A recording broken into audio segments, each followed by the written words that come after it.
Yeah, yeah, yeah, yeah. This the Brad and Memory Show. Yeah, this the Brad and Memory Show. Yeah, this the Brad and Memory Show. Yeah, this the Brad and Memory Show. In the field with my dogs, like the Sixers, we gon' ball. Wake up early in the morning, tune in anytime at all. All time, all season, don't believe in off seasons. Watch the Phillies, watch the Flyers, and the Eagles on the weekends, yeah. This is not your ordinary radio show. Ain't just talking sports, we be talking about the culture. All across the globe, anything you wanna cover. This is for the fans, no room for the front runners. This the Brad and Memory Show. Yeah, this the Brad and Memory Show. Yeah, this the Brad and Memory Show. Yeah, this the Brad and Memory Show. Yeah, yeah. You know the vibes.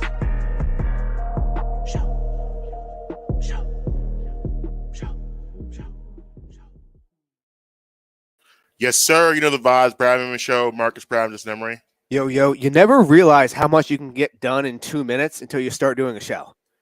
Yeah. The amount of things that I accomplished during that intro. Yeah, you can get a lot done. Wow. That's really all I can think of to say right now is just wow.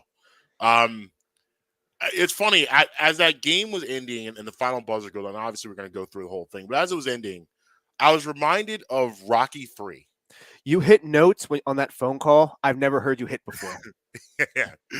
My biggest regret is I didn't put you on speakerphone and I kept you in my headphones. I was reminded of Rocky 3.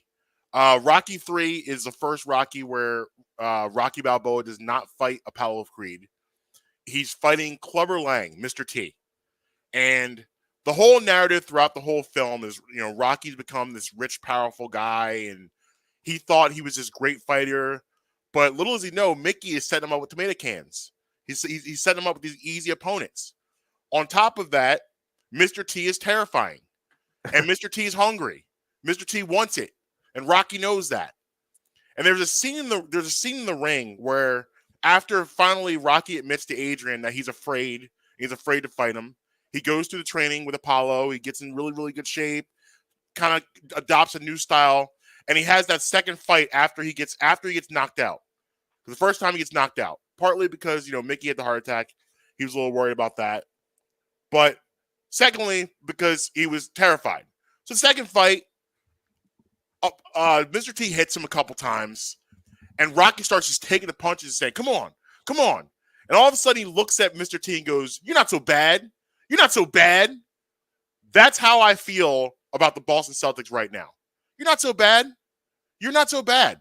And you saw the chinks in the armor a little bit in the series against the Hawks. They did dominate that series for the most part. But you're looking at that and you're saying, okay, if the Hawks can take this team to 6, why in the world can't the Sixers win this series based on what they have? Now, going into that rationale, you thought you had the MVP, which should be announced any minute now. You thought you had the MVP. I thought it was 7:00. It's going to be the TNT will do their thing, but the announcement will come out this afternoon at some point. Okay. I thought they were announcing it at 7. Yeah, league office. Yeah, he'll be but the league office will put it out there at some point ahead of time. Yeah, that's usually how it goes. Gotcha. You thought you had the MVP, but it comes out that the injury's a little worse than people thought, and he's going to be sitting out game 1. Now, conventional wisdom tells you that this was going to be, at the very least, a really tough obstacle going up to TD Garden and beating this Boston team without Joel Embiid. Then, as sports has you, things start to unfold, and you start to see things, and the eyebrow goes up a little bit. You watch that first half, and Boston shoots in the first quarter 17-20, like 94%. I think that is 17-20 is shoot in the first quarter, which is ridiculous. But you're in there, you're in the game. Then by halftime, they're still shooting 64%, but it dwindles down a little bit, and you're only down 3. Now there was a point in this game where the team they were on life support, 62-50 at one point, and I remember looking over Amber and saying, okay, we need to make a run right now or this is over. Tatum was going absolutely out of his mind. But I love. But here's one thing I said going last show. It was the matchup of for one of the first times in the playoffs. I felt we had the advantage coaching, and boy did it show off last night because Joe Mazzulla is not Ime Udoka and he is not Brad Stevens, and he proved it last night. He made a lot of blunders and mistakes, and honestly, I feel that team doesn't really respect him nearly on the level as those other two guys. And I'll give you one example. Marcus Smart was mic'd up last night, and at one point, he goes to sub himself into the game. The coach didn't tell him to do that. He said him, and then he looked back and said, "Hey, do you want me to go get so-and-so?" And then Mazzulla was like, "Yeah, go ahead." That right there, as a coach, is a no-no. I don't care what level you're on. No one subs themselves into games. Unless you're, I mean, you might, maybe a Jordan, maybe a LeBron, maybe someone of that stature does things like that. Marcus Smart, obviously defensive player of the year, great player, but it came across a little disrespectful. And you saw Joe Mazzulla start to unravel as Doc started to adjust. What did Doc do? They shoot 17 or 20. Doc says, let's throw some zone in here. Starts playing zone, throws him off the rhythm a little bit. Jason Tatum's first half to his second half, completely different. Sixers did a much better job on him in the second half, throwing more bodies at him, more adjustments. And arguably, besides Harden's three, the most important possession in the game, the best Sixers defensive stand where Maxey gets the steal, they show zone, and they're showing you zone, and then as soon as the Celtics start to move the ball around, they go into man-to-man.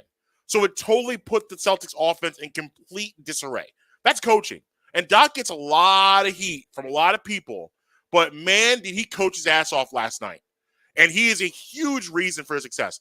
Maxey gets 5 fouls, and he was doing a great job of bringing in Melton and rotating Melton Maxey to keep Maxey still in the game. Did a great job interwoven those two. And speaking of DeAnthony Melton, you know, I was very high on that free agent acquisition, and last night you see why.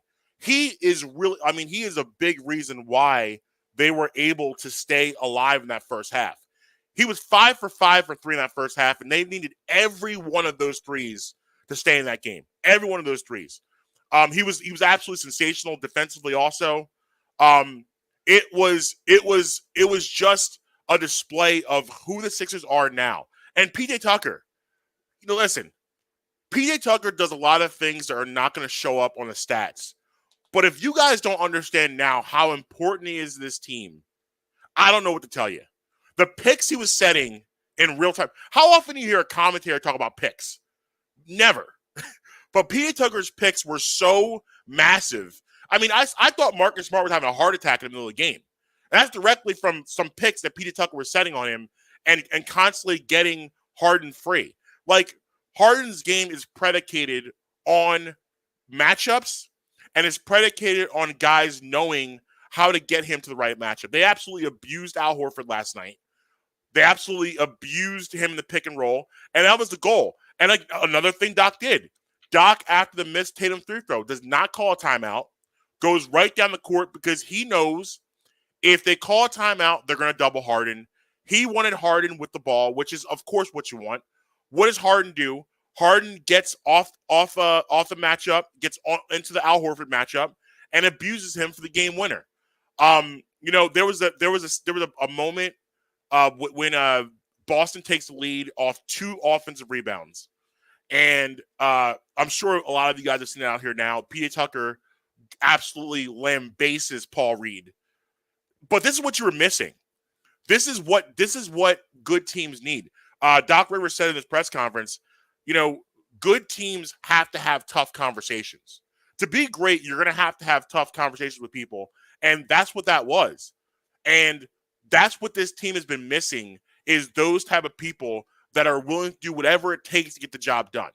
And what an incredible win. What an incredible way to start the series. I'll put one more point and I'll let you jump in. For me, the pivotal point of this game in that fourth quarter was it's 111-107. Maxey gets the and one, and the refs deliberating about was that going to be a charge. Because if that's a charge, the game's over. Game's over. Max is out of the game. You don't get 3 points, and it kind of takes you out of it because that was like a minute left to go. You get that call, it goes your way, and then you're feeling good. Even when they do get the offensive rebound, they go up 3 again. You're still feeling okay. You're still feeling like you have a shot. And I mean, it's just Boston right now. It's funny. I think they really have to be rethinking how they handled that Ime Udoka scandal, because he was a guy that would have coached that team really well for 10 to 15 years. And obviously, cheating is not okay. I feel like that's a domestic matter. I understand it was a higher up in the company. I'm sure he was butthurt about the situation. I understand that. But now you're stuck with a guy and Joe Mazzulla, who knows what he's going to be. And, you go to the last play of the game. How in the world is it possible that you drop your last play of the game for Marcus Smart and not for Jason Tatum or Jaylen Brown? How is that possible? That Jason Tatum is not involved in the action at the end of that game. How is it that Jaylen Brown only took 10 shots last night and he was scorching hot in the first half and was a real matchup problem for them? How is that possible? And that's coaching. That goes right to the coach. So, I mean, listen, I'm over the moon. I'm on cloud 9. James Harden, absolutely phenomenal. I'm so happy for him after being maligned for the fact that he had a hamstring injury and people think he can't play basketball anymore. The fact that he sacrificed so much for this team to be successful and sacrifice his shots, but showed you last night, yo, bro, I'm still Houston Harden. Houston Harden is very much alive and well. I'll do 45 whenever I need to. Thank you very much.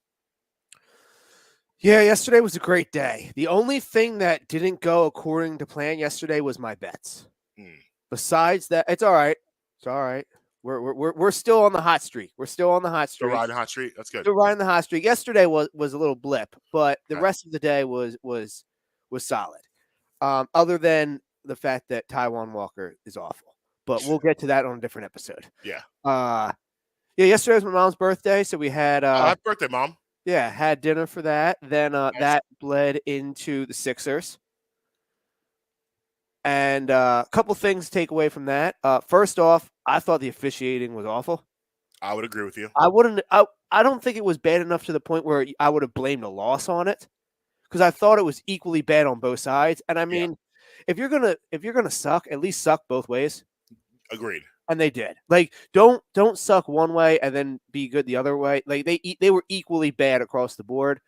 But there were I was texting you that third foul on James Harden, the offensive foul. I think it was like halfway, maybe through the third quarter or so. Yeah. That should have been a no call. That's not even a foul on Al Horford. That's just not a foul. Yeah, a dog poo call, definitely. Yeah. So I wasn't impressed with that one. The Maxey one, that was, like you said, that was the game right there. Yeah. And I was, to your point, I was stressed out because they've been making bad calls all game. Yeah. But you see clear as day, Marcus Smart slid underneath him. You can't do that. Like, if I'm in the air, you can't slide in. Like, that you have to already, as I'm taking off, you got to be in position. He wasn't. He slid in. Yeah, it was close, but he slid in. I mean, like I said, they were calling him bad both ways. Like, I think it was like maybe like the 2 to 4 minutes into the second half. James Harden with the left hand push off on Marcus Smart at the top of the key for the 3. Yeah. I mean, we don't talk about that because it helps, but like, it's a foul. Right. Yeah. Yeah. So the refs just did not, like, the Sixers came out on top. I'm happy about it, but the refs were definitely not their A game. Right. Paul Reed knocking down those 4 free throws with no rim. No rim. He goes to the line. I look at Amber. I'm like, I don't think I've ever seen him shoot free throws before. I don't even know what this is going to be. What is about to happen? It literally was the ultimate mystery box. So the first time I ever played like organized basketball on a team, it's probably like 4th or 5th grade, something like that, where I'm actually like on a team and it's we're trying to win. We're not learning the fundamentals. And I remember we're playing an away game, and I gotten fouled. Yeah. So, everybody goes to the foul line. You stack the guys along the side to get the rebounds. Well, I go and I just stand there waiting for a rebound, and the ref's like, "No, son, you're shooting." I had no idea that like I was had access to foul shots. Me? Yeah. That's how Paul Reed looked the first time he went to the line. That's how I felt. Yeah, how did this happen? I felt that same way. Yeah, how did I get here? Like, Yeah, how did I don't get belong here? here. I don't. This doesn't make sense. And listen, not for nothing. You're in TD Garden, like it's loud. You just got chewed out by Paul Reed. I'm sorry, by PJ Tucker and a couple others. Like you're people are downing you, and like for him to go knock down those free throws, because like listen, those were huge. All 4 of them were huge, and you had no margin for error. You needed all of them. Yeah, the Boston, like the last like 4 minutes of the game, and you saw that in the Hawks series against them. They just like are not good. Now, this is not the same team. This is not the same team that I gushed over last year. They're just not. No, and it's definitely the coaching. It's a coaching, and you can smell the fracture between Jason Tatum and Jaylen Brown. Yeah. And like, as Sarah calls him, Joe Mozzarella. It's poppable. Like it's palpable. You can smell it. Yeah. Like it's really bad. Like that whole Kevin Durant situation really put a major rift, because they've been having issues off and on for a while. They figured it out. They came that last year. They got together, it seemed, and then that whole Kevin Durant rumor totally had him go back to this way again. So it's a shame, because the 2 of them are perfect. It is a shame. Like they really like the three-headed combo of Tatum, Brown, and Smart. Like you can win. That's the foundation for a dynasty. Right. I mean, they were set up that way. Like Boston hasn't capitalized on it. I told you last year, like there were times I was looking at them with jealous eyes as the way they were built, how tough, how mentally, like this used to be a really mentally tough basketball team. I think honestly, Steph Curry broke them. I think that game 4 Steph Curry had up there, I think that really broke them. I also, you're going to understand my point when I say this. I know it's going to sound weird, but you'll understand what my point is. Tatum's a great player. Yes. Like he's a superstar player. Mm-hmm. But I feel like he's reached his ceiling. Like I don't think he has a next gear to his game. I don't think he has a... So you don't think he'll ever be an MVP? No. Okay. So you think he's going to be an all-star, really good, upper echelon, never an MVP? Yeah. I mean, and I understand that he dropped, 42 yesterday? Yeah. I think he had like 30 in the first half. Yeah. He was ridiculous in the first half. Now, I say all of that based off upon what I just said. I understand that he's at least 5-time All-Star, I'm assuming. 3 to 5 times. Yeah. I mean, he's 25, 26. I think he's been in the league for 7 years already.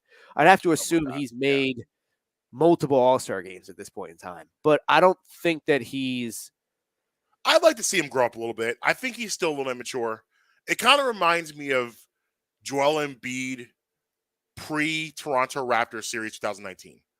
Like, he's just a guy, like, he's so talented, and he can give you 40 whenever he wants, but he's just not putting – it's very up and down.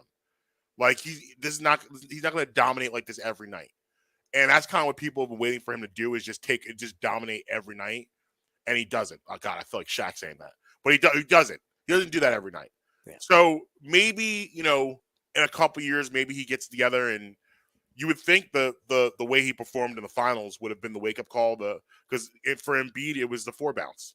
The 4 bounce completely changed Joel Embiid's life. Yeah. But the 4 bounce and Arthur are solely responsible for the Joel Embiid we have today.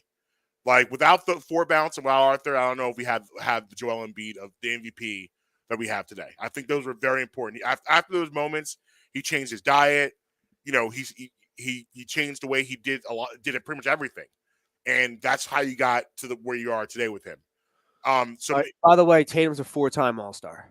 Yeah, so you would think that Tatum, after that finals loss where he didn't play well, that would have been the thing. But maybe, I don't know, maybe something else is the thing. We'll see. But I don't think you're going to get Brown and Tatum together much longer, which is going to be really sad. Well, because that's something that could have been special for a very long time. Isn't Brown a free agent? He's restricted, I believe. Oh. I believe he's restricted this year. Let me check. He is. Yes. Yeah, so he's restricted, so they'll be able to match. But like, if he's unhappy, why are they going to match? So like, that's really sad that'll end up happening. But good for the Sixers. Anyway, back to the Philly. You know, we touched on it briefly, but James Harden, my God, James Harden, like what can he do? I'm so, you know what, honestly, I'm so glad that like we've had the opportunity to watch him up close, because like for a long period of time, and I'm going to put myself in this category too, I was extremely critical of James Harden and the way he plays basketball and the way it looked from afar. And now watching it up close, like, man, do I apologize for that. Like, do I feel really bad about that? And I'm talking all facets. I'm talking about his basketball IQ. I'm talking about he's like a utility knife. Like, you want him to go out there and get you 15 assists, he can do that. You want him to go out there and get 45, he can do that. And the way he just took this game by the horns. You have a clip you're gonna play for us in a minute or so, which was really, not even in hindsight. I didn't hear it until after the game because I don't watch this just in. But so I didn't hear it until after it happened. But this is not hindsight. This is not Monday morning quarterback. This was really disrespectful. Yeah. Really, really disrespectful to one of the great players in the history of the NBA, a top 75 guy, a guy who is one of the greatest offensive players we have ever seen. Top 5 greatest offensive players we've ever seen. And this is just a really disrespectful moment that in all actuality, I'm not being dramatic when I say this guy shouldn't be around anymore. He shouldn't be around anymore. Nick Friedel. Yeah, he shouldn't even be around anymore, because this was really, really disrespectful. Yeah, I have the whole clip. Okay. We're not going to listen to the whole thing, so when you want me to cut it off, let me know. Yep.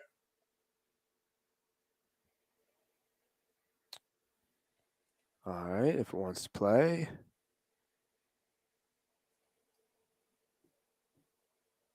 All right, doesn't want to play, I guess. All right. Oh, here we go. Guys ever guys go and listen to ESPN radio in the morning, but he talked about how if Harden has a big game, like a big, James Harden was MVP not that long ago, and he plays a great point guard, but is no longer the scoring machine he once was, and he's never been known as an outstanding playoff performer compared to his regular season. Could you imagine if James Harden shocks everybody and becomes an offensive juggernaut here? And I know everyone that's why this look I'm getting is why there's an opportunity. He's not expected to do it. There's not a ton of downside, but there's enormous upside for his legacy here. No, 100%. He can drop 40 and lose, and then what? What if he drops 40 and wins? I don't. The Celtics were sleepwalking until now. And I think Game 6 or Game 5, woke them up. I agree with you. That is probably the pathway that makes most sense if something historic, shocking, and surprising in the world of sports is going to happen. It is by way of James Harden. But there's a very real world in which James Harden could have those numbers and still catch an L. Maxey's the Celtics defense is a bad matchup for Tyrese Maxey, who's been an outstanding young player. He's only about 15 years old, putting up the numbers. Don't do Tyrese like that. Maxey is a baby I'm just pointing out, like, people don't realize how good he is at such a young age, but the Celtics are a bad matchup for him. 100%. I mean, the Celtics are a bad matchup for the Sixers without Joel Embiid, point blank, period. Yeah. Like, Maxey on down the line. I mean, James Harden, for as gaudy as the numbers might be, he's probably going to get dissected, we'll say, defensively, right? It's maybe a little bit. Max, what have you seen in the last few years that leads you to believe that James Harden Friedel like belly laugh back the clock to a point where gregarious could lead the Sixers through this series without Embiid? What I really resent is like the genuine mirth. Genuine, right? like belly rumble. Like really. I can't even believe that it's, in the old days, you'd have to have a duel right now. I mean, listen, I get where Max is coming from, right? Like, that's sort of a path. There's only a few seconds left. Or less pointed, you could say the guards need to go. That was the whole clip. This is why these shows suck. This is exactly why these shows suck, because you have people that can get away with not knowing what they're talking about Like, let's go back to 20. Like, and it's just, again, I don't want to go on a whole tangent about these shows. We've talked about this ad nauseum about how I feel about sports media today and what's happened. Let's go back to 2021 when James Harden was in Brooklyn pre-hamstring. James Harden pre-hamstring in Brooklyn was an MVP candidate. Oh, a yeah. top 3 MVP candidate. There was a lot of people saying he would win the MVP if he didn't get hurt. This man was putting up 35s, 38s, 39s, 42s. Oh, by the way, with 15 assists, with 10 assists, with 12 assists, with 9 assists.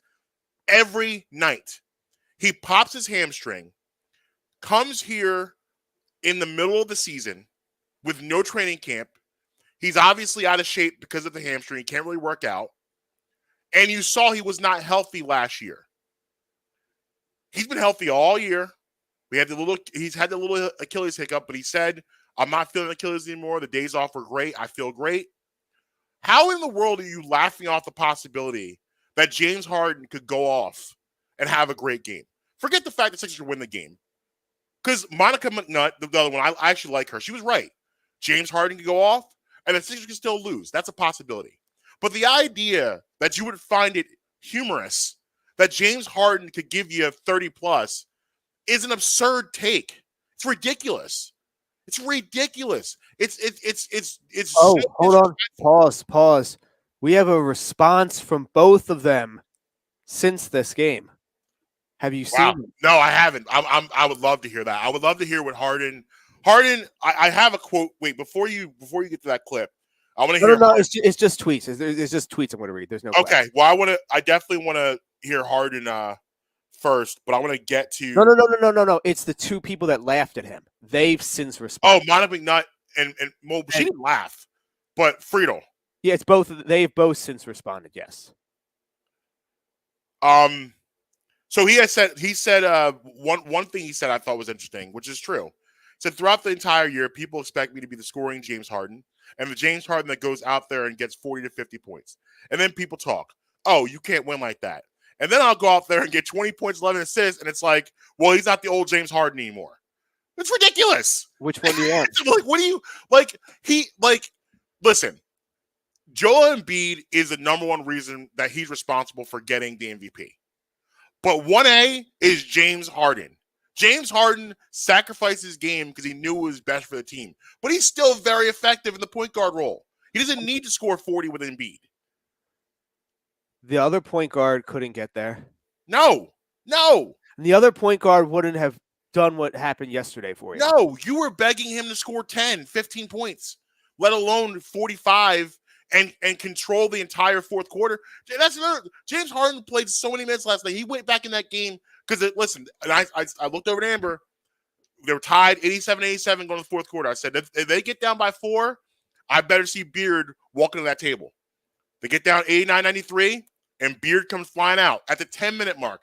I know Doc wanted to get him more rest. Doc probably didn't want to bring him back to the 7-minute mark. But again, coaching, using your head, saying, hey, we have the opportunity to steal one here. We can't let this thing get away. Yeah, and I said to you yesterday when we were talking that they were not going to recreate that effort without Embiid again. And that was the game they had to win. Losing. Yes, I agree. Yes. If they lost that game, it would have been really hard to get for Wednesday.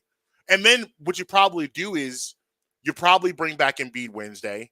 And now you have an option. I mean, Chuck said last night on the postgame, you don't bring Embiid back till you lose a game. Okay, I don't know about that. Well, okay. I do agree with that in a sense of this. If you go out there and win game 2, he doesn't need to play game 3. He doesn't need to. But I definitely, if he's ready by game 4 or 5, then let's go. Now, I'm from the school of thought that he doesn't play Wednesday. Why? Because here's the thing, too, is important to note. This game to me, and I thought even Vegas, like the plus 10.5, I thought that was disrespectful. I didn't feel that line matched. I felt it should be more if Embiid was playing, I thought 3.5. If Embiid was not playing, 6.5. 10.5, I think was a lot. And they got 9.5 now, and I think 9.5 is a lot. Then they're going to cover again Wednesday. But anyway, my point being is the thing is with this team is good enough to compete with this team without Joel Embiid. They are good enough to do that. So this is not one of those things where, okay, if you sit them, you have no shot of winning Wednesday. It's not true at all. They have a shot. They definitely have a shot. So you sit them, and then let's get that MVP trophy on Friday. Have them do the high up, and then you bring them out there. Let's go to work. Let's get 2. I just can't believe they won. Yeah, I mean, because this, you know why? Because this stuff doesn't usually happen to us, especially when it comes to basketball. Like, we're not used to. And I'm also not used to being in a position where Doc Rivers has the coaching advantage. Right. Yeah. Right. Yeah. I mean, but like, we're not used to this when it comes to basketball, being in the throes of a fourth quarter like that and coming out happy at the end of it, like a sweat, like a sweater like that, and you come out happy. And it's just, listen, it's just great to see.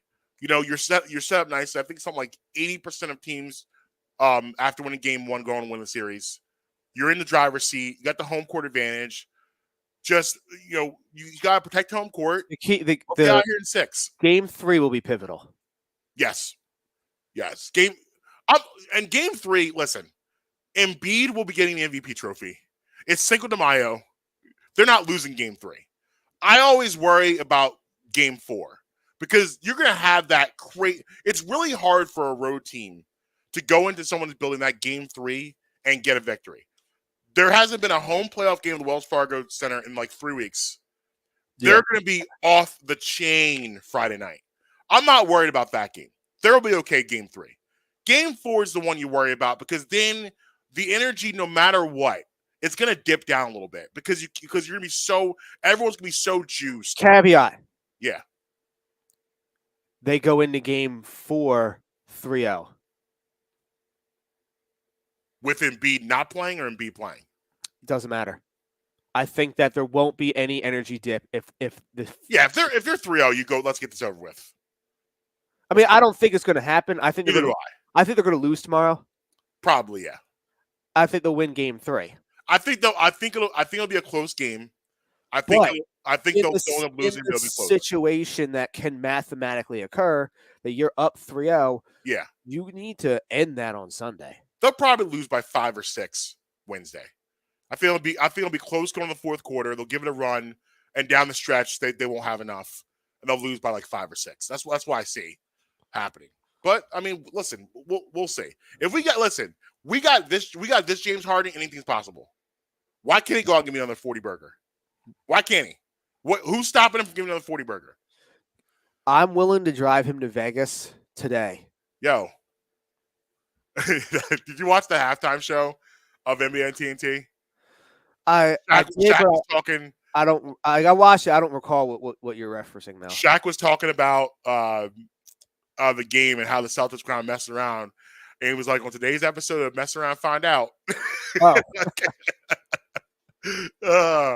it's true. Like they were out there. They weren't playing any defense. And I think it was Chuck was like, how are you shooting like 73%? Yeah. You're only up by 3. Yep. Shaq's like, wait, they're shooting 70. Oh.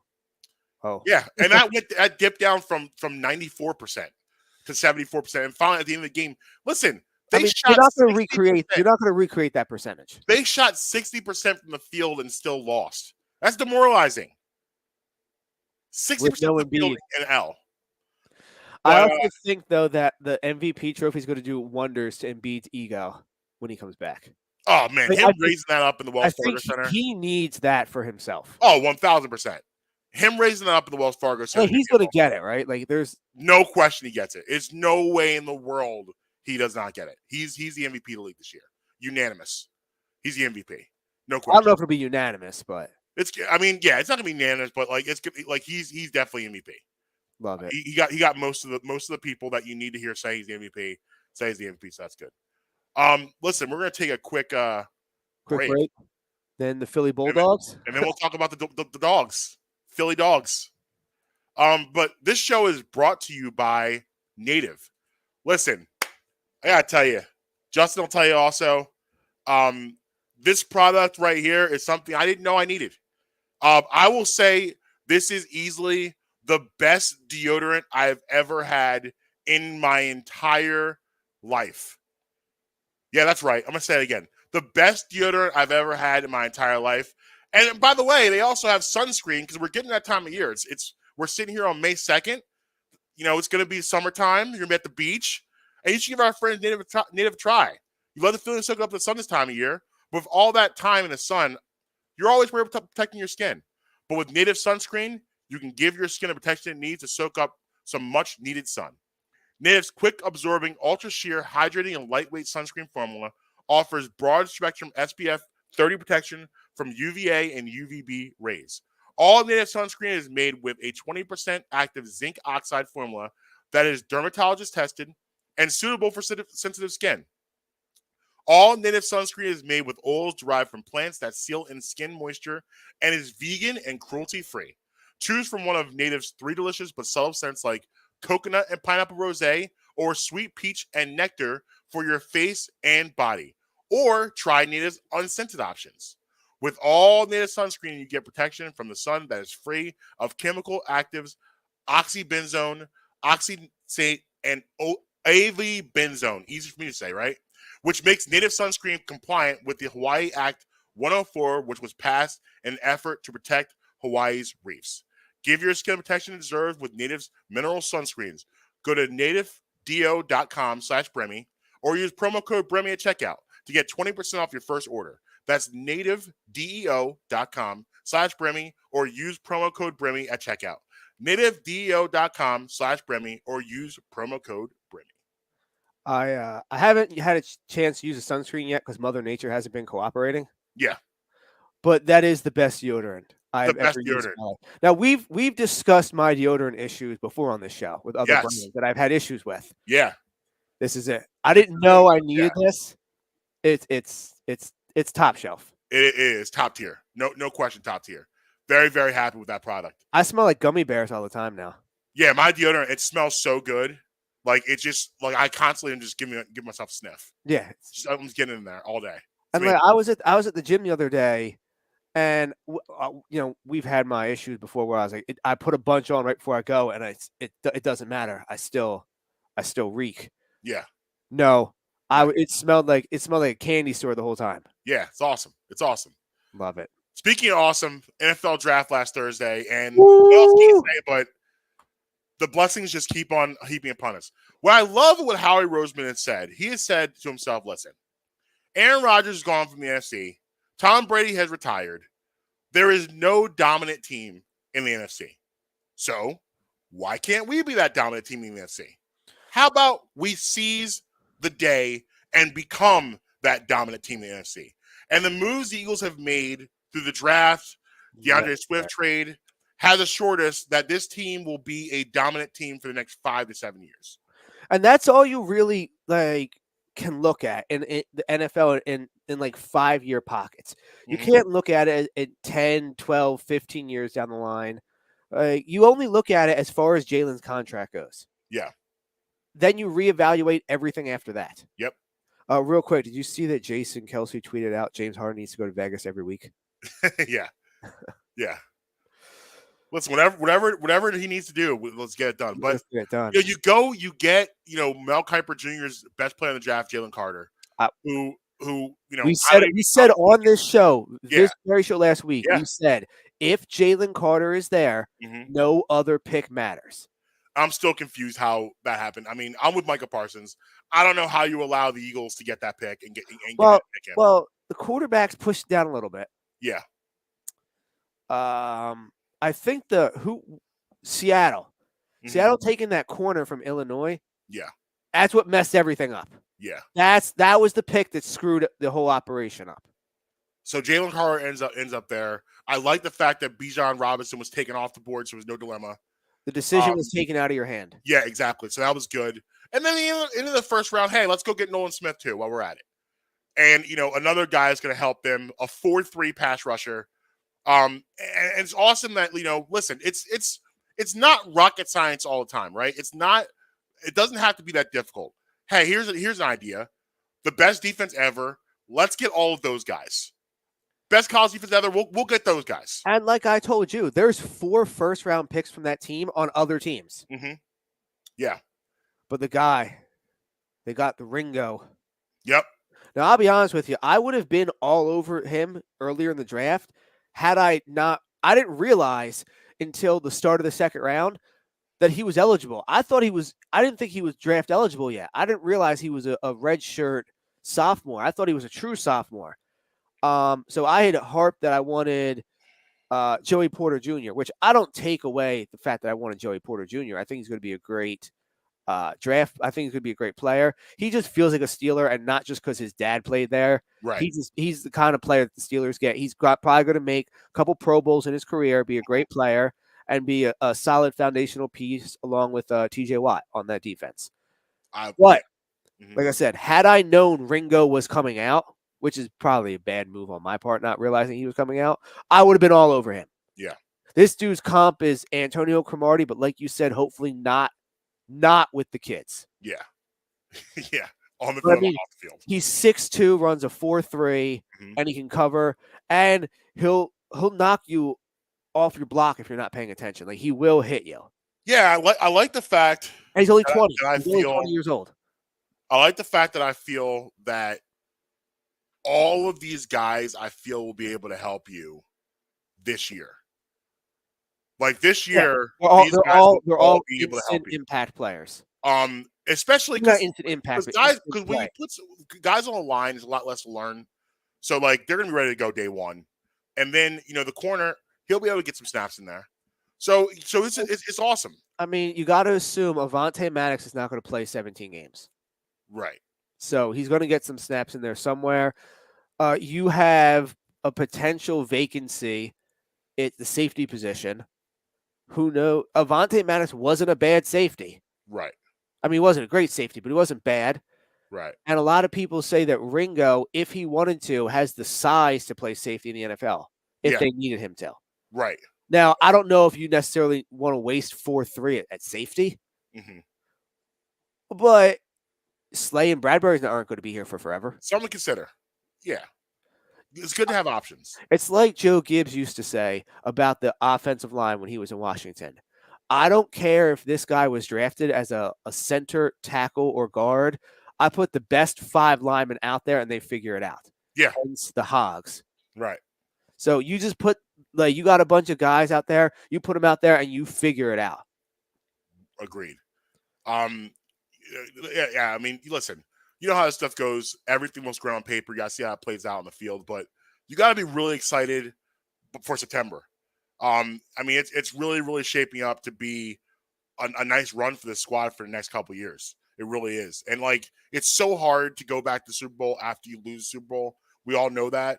But the retooling the Eagles have done makes it easier. You got to retool. But you don't want to bring back the same guys. Like, it's like you don't want to ever see the all 22 coming back. You got to have some changeover. And the Eagles have made really good changeover. Yeah, you lost Javon Hargraves, but guess what? You added Jalen Carter. Yeah, you lost Miles Sanders, but you added DeAndre Swift and Rashard Penny. Like, the turnover is nice, and now you're bringing in some people that haven't experienced this. They haven't gotten the Super Bowl. They haven't seen that. So they're going to be hungry. So they're going to keep everybody else hungry. Have you heard what people are comping Jalen Carter to? I heard some Warren Sapp. Well, no. So Warren Sapp's a big one. Somebody also compared him to a combination of Gerald McCoy from Tampa Bay and Sue. That's terrifying.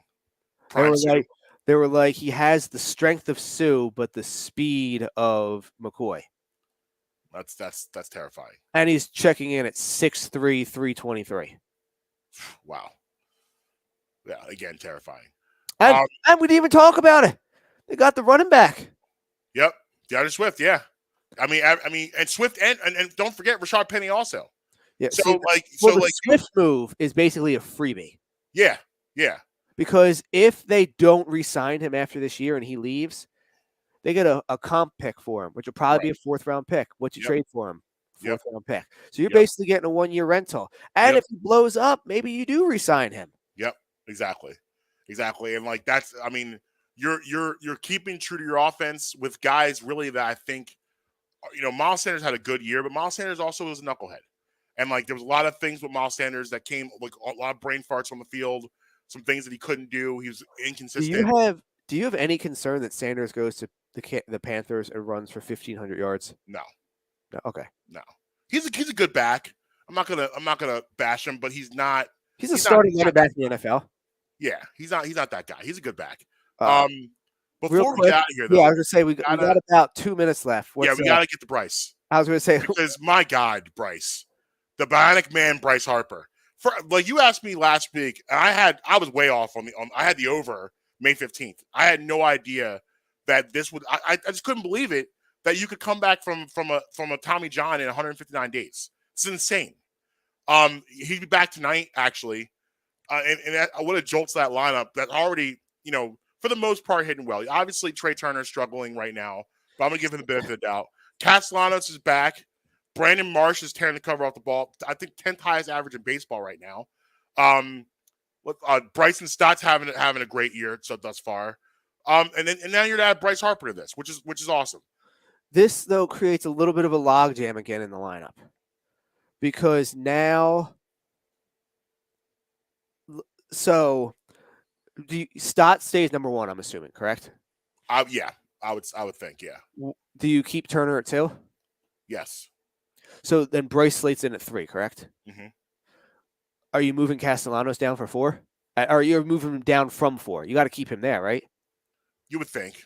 I wouldn't move him lower than 5. Well, the thing is he doesn't. I'm assuming he doesn't want to go lefty with Schwarber and Harper. So Right. Castellanos would probably go 5. But how do you move 4? How do you move Brandon Marsh out of 5? Right. So then you put, And then you have Bohm. That's like. Yeah. It's a lot. Real Muto. Yeah, it's a lot. They have a lot. They have a lot. This is a good problem to have. Great problem to have. But the issue is now Bohm has to play first base every game. Right. Because you need Sosa out there. The key question you have to ask is, would you rather have Sosa out there for defense or Clemens out there for defense? Right.